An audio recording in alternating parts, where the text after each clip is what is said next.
Have you found yourself at the bottom of your priority list again? That moment when you realize you've poured out for everyone else, your family, your work, your community, until there's nothing left for you?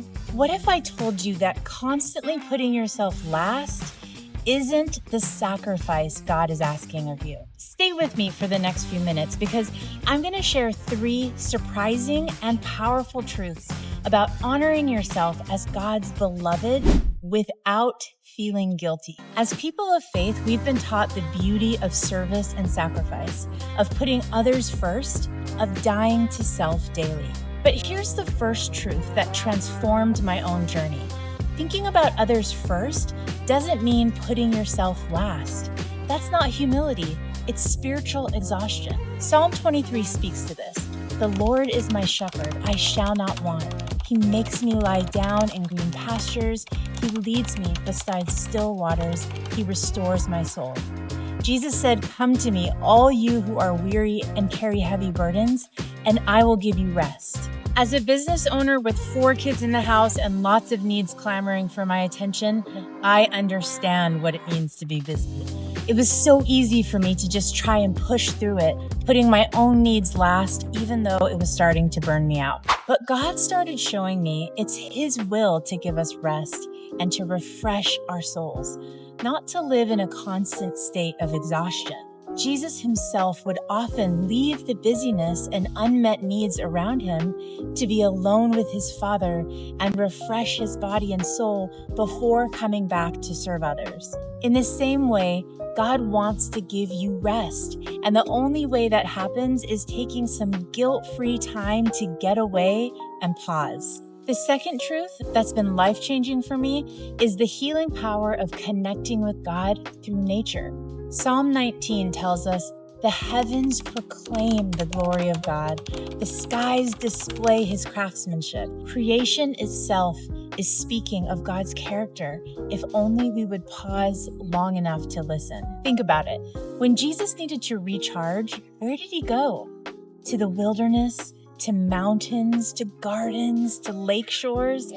Jesus understood that restoration comes from being surrounded by His Father's handiwork. There's now scientific evidence that just 20 minutes in nature significantly lowers stress hormones in your body. Your blood pressure drops, your nervous system calms, your mind clears. This isn't just good science, it's good theology.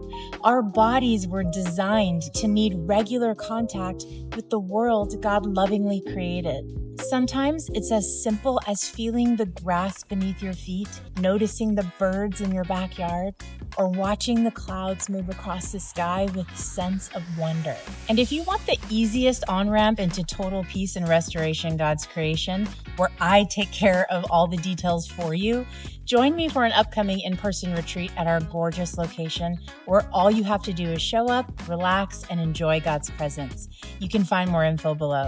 But finally, the third truth I learned about self-care was that God Himself, the all-powerful King of creation, the one who never gets tired and weary, chose to rest from His work. In Genesis, after working 6 days, God paused to model what rest looks like for us, filling creation with His presence. Taking a Sabbath isn't about religious rule following. It's about the embedded rhythm of restoration that God wove into the way He made us. Something changed in our household when I discovered Sabbath. Now, there's a lot of different ways to take a Sabbath, but the main point is when you pause to take a day off of work, especially when you're driven, it gives you so much more life and creativity. There were seasons where I was always working, 7 days a week.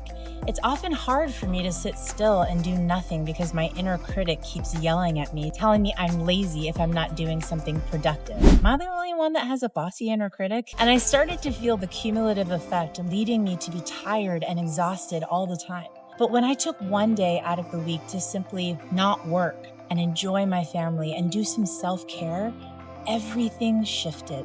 When we honor the gift of Sabbath, something beautiful happens.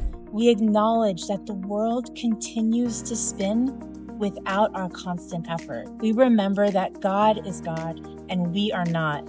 And paradoxically, we become more effective in our service to others because we're operating from fullness rather than fumes. Self-care isn't selfish. It's tapping into the heavenly rhythms of life. Now, my favorite way to rest in God's presence is through guided meditations to help you press pause on your busy day and find rest for your soul. And if you want to try a guided meditation, you can check this one out right here. I want to invite you into a lifestyle of self-care, honoring your body and soul the way God does.